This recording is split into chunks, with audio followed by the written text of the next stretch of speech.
Hi class, this is Dr. Foy. I hope everyone's doing well. As we finish week 1, we are now into week 2. And I know last week we had a few little things such as the faculty strike that only thankfully lasted a couple of days. And then some Canvas issues on our course site, which I'm still trying to resolve. So thank you for being so patient with me. I wanted to kind of just recap what's due for this week, week 2. The only thing you need to worry about right now is continuing reading chapter 1 if you haven't finished chapter 1, and then you want to start reading chapter 2. Our first exam is going to be on week 5, and that's going to include chapters 1 through 3. You also need to be thinking about your agency visit and trying to figure out where you're going to do your first agency visit. I would start contacting them now and getting that established.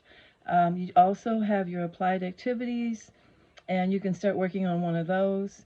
And journal activity number 2, which is attending some type of a community meeting, be it face to face or virtually. So that's going to keep you pretty busy just getting ready for all of that. The readings are a lot, and I just kind of want to go over a little bit about the readings for you. For chapter 1, we talked about basically you're looking at the historical kind of foundations as well as how the whole field of human services evolved. And so some of my notes I just wanted to touch on from chapter 1 is um, when we talk about what it means to be a human services professional, we look at, we're often referred to as a generalist. And that means that we're basically a masters of all trades. And what that means is that we wear many, many hats within the field of human services. And that we also need to know a variety of theories in order to really understand human behavior.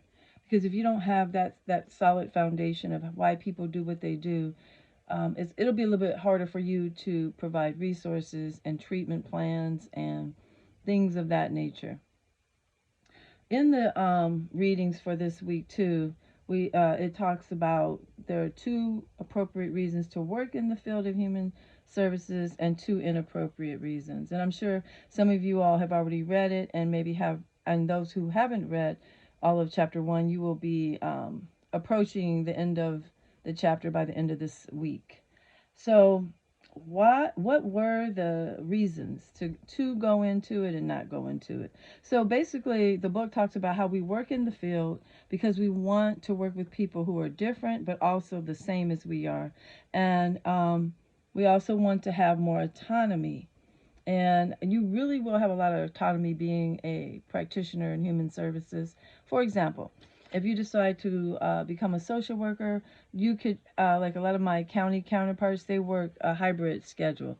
They might come in the office 1 or 2 days, and then they're out in the field 1 day or 2 days, and they're in the office 1 day a week or what have you. So it's a lot of flexibility in this field, and I really like that, especially if you're married and have a family or have other things outside of work that you are involved in that you want to be able to have more flexibility. Um, the inappropriate reasons include that we don't make a lot of money. You can earn an okay living, but in the beginning, you probably won't earn as much as someone at my stage of the game. Um, I really encourage people to decide if they want to do some consulting work or maybe teaching a class here or there to supplement their income. So, say you work for the county like I do, I work at the County of San Diego, I teach at Cal State Fullerton, right? And that way it helps supplement my income too. And I also really, really enjoy teaching and working with students. Also, another inappropriate reason not to go into the field is that um, we are looking to save others, right? And to take care of others, or that we need them to be dependent on us or to control them. No, no, no. We are not going into the field for that reason. And if that's your intentions, I say you do not need to be in the field, okay? You are only going to do more harm than good. So those are the reasons that we don't. We also, in the book, will look at, in chapter 1, a lot of different ways that mental health was treated back in the day. And as you'll read, you'll see that people were not treated well, people were ostracized from society. They wanted to fix people who were broken in their eyes, and they did some pretty horrific things to people. And even today, we look at mental illness from a really kind of negative lens, if you will. And I think we really need to change that narrative, because until we do, people are going to suffer in silence, self medicate, do all kinds of things. Whereas if we celebrate people and encourage them to get help that they need, we would have a much healthier society. Also, in the 1960s, President Lyndon B. Johnson, he saw the need that, to address poverty. So he waged this whole war on poverty, and through that came providing basic necessities to people who didn't have their basic needs met: food, clothing, and shelter. And then in 1964, there was Economic Opportunity Act that was passed. And then the 20th century, Franklin D. Roosevelt, who was president then, he wound up kind of continuing those efforts of Lyndon B. Johnson, and he provided people in need with food, clothing, and necessities of life as well, and what he called the New Deal. And he created also the Department of Health and Human Services, which is part of our federal government, and through that, a lot of funding is put into place, and then that funding's passed down to the state, which is then passes a lot of the funding down to our local level, which is where we live in Orange County and San Diego, and to different counties. And then the book also in this chapter talks about modern day psychotherapy, and it's important that you understand what some of those theories are.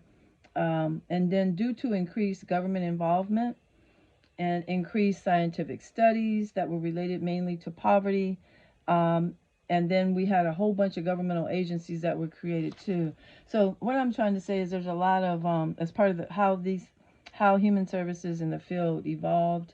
It was a huge need, and so these services, these agencies, these programs, all of what we are doing, you are going to school for a reason: to become a nurse, a correctional officer, a police officer, a teacher, a professor, social worker, therapist, school counselor, you name it. And so all those fields of study evolved, and that's what we know them as today. And these fields of study are part of human services, and these are the ones that provide resources to our community members. So as a teacher, you not only teach students, but you also provide resources to them and their family in different ways. Same with social work, correctional officers work in different types of correctional facilities. I mean, you name it. So you have a wide range of fields to choose from in this field. It's not just one size fits all. It's a very diverse field that you can go into. So just think about that when you're trying to figure out, what do I really want to do? You might have your mind made. I know reading the intros, a lot of you already know what you want to do, but some of you are not sure.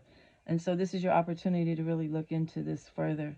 The last thing is on chapter 2, we're going to be looking at modern day human services policies and programs, interventions, and demographic considerations. And as you know, demographically, we are a very diverse world, a diverse state, particularly. California is probably one of the most diverse states beside Florida and Texas and possibly New York. And so just really understanding the demographics and how all that plays out. And so continue the reading for this week. This is the assignment. Continue the reading. Think about your agency visit. Try to determine from the list that I uploaded. Maybe there's one on the list that you can contact and say, "Hey, I'm at Cal State Fullerton as a student, and I want to interview your organization. Would that be you, or who would that be in your organization?" Start working on that now. Start thinking about which community meeting you're going to attend, and also which applied activities you're going to be working on. And the study guide will be out, like I said, week 4. I will upload it, and then the exam will be on week 5. You'll have an hour and a half to take the exam, but the exam will be open all week. But once you log in, you'll only have an hour and a half to take the exam. All right, so I know some of you all are having problems going on Canvas. I will I have a meeting I have to go to right now, but when I get back later tonight, I will try to resolve some of those issues for you. Also, I have some great news. I have a new teaching assistant. She's taught for me in the past. I mean, not taught, but assisted me in the past. Her name is Summer. She can be reached by going into our course inbox and sending her an email. She will be reaching out to you. Her last name is Said, Summer Said, Saad. So look her up and reach out to her, and she can help you with any Canvas issues you're having as well. I will do the same, and I know there's like 4 students who can't access or had some issues. So week 3 and week 4 agenda will be posted, and I'm going to post them a different way. So hopefully you can access it. I apologize again for the inconvenience. And again, reach out to Summer for help with this. She will be keeping attendance, monitoring how often you go onto the site. She will also be helping me with grading, and she will also have Zoom office hours if you'd like to meet with her. Um, you can meet with me as well. It just whatever you prefer. Okay, we just want you to be happy. And also, like I said, look at Agenda 2, and that'll give you a little bit more details than the actual schedule in the syllabus. So look at the syllabus schedule and the agenda for each week, and that should help you. All right, and I still have to finish responding to your introductions. I think I've gotten 20 that I've responded to, but I got 20 more to respond to, and hopefully I can get those done in the next couple of days. Thank you so much for your patience. Have a great rest of your day, and I'll talk to you soon. Bye-bye.